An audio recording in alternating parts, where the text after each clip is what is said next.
Hello everyone, welcome to Airlines Quest. Today, we're diving into Boeing's production challenges, Australia's airline competition debate, and Air Canada's pilot negotiations. Buckle up, because we've got a lot to cover. Let's start with some troubling news from Boeing. On September 9th, 2024, the Seattle Times dropped a bombshell report about the state of Boeing's 777 assembly line in Everett, Washington.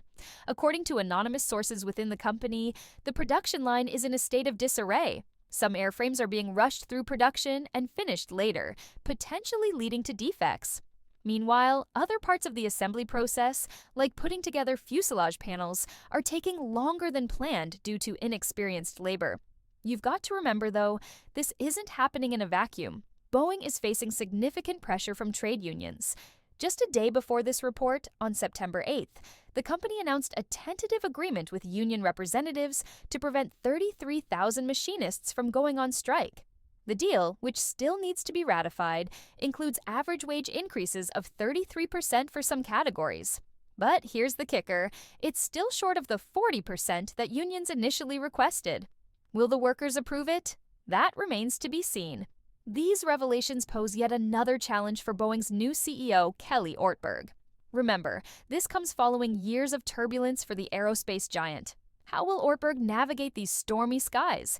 Only time will tell. Now, let's fly down under to Australia, where a political debate is brewing over the country's airline industry.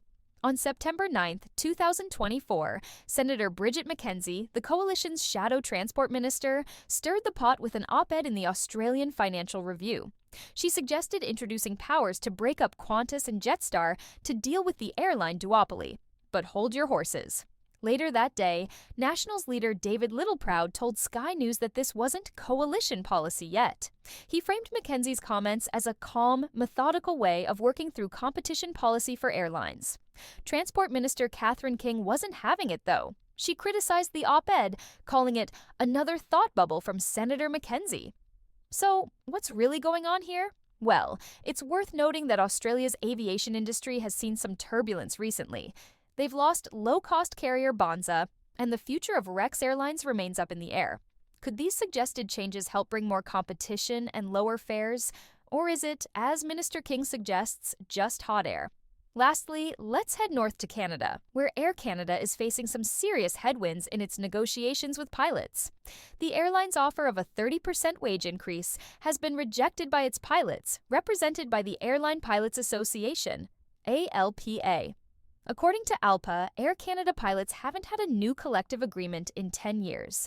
Charlene Hootie, head of the Air Canada group at ALPA, told the National Post that new hires at Air Canada are making just one-third of what their counterparts at other North American airlines earn. And remember, we're talking about pilots living in some of Canada's most expensive cities, like Toronto, Vancouver, and Montreal. Air Canada isn't taking this lying down, though. The airline has announced it's finalizing contingency plans to suspend most of its operations if talks reach an impasse. CEO Michael Rousseau stated that while there's still time to reach an agreement, they need to protect customers from a potential work stoppage. The situation is tense, with a possible shutdown looming as early as September 15, 2024. Will they reach an agreement in time, or are we looking at major disruptions for Canadian air travel? What do you think about these developments? Will Boeing be able to sort out its production issues? Should Australia break up its airline duopoly? And will Air Canada reach an agreement with its pilots in time? Let us know your thoughts in the comments below. Don't forget to like this video and subscribe to our channel for more aviation news and insights. Thank you.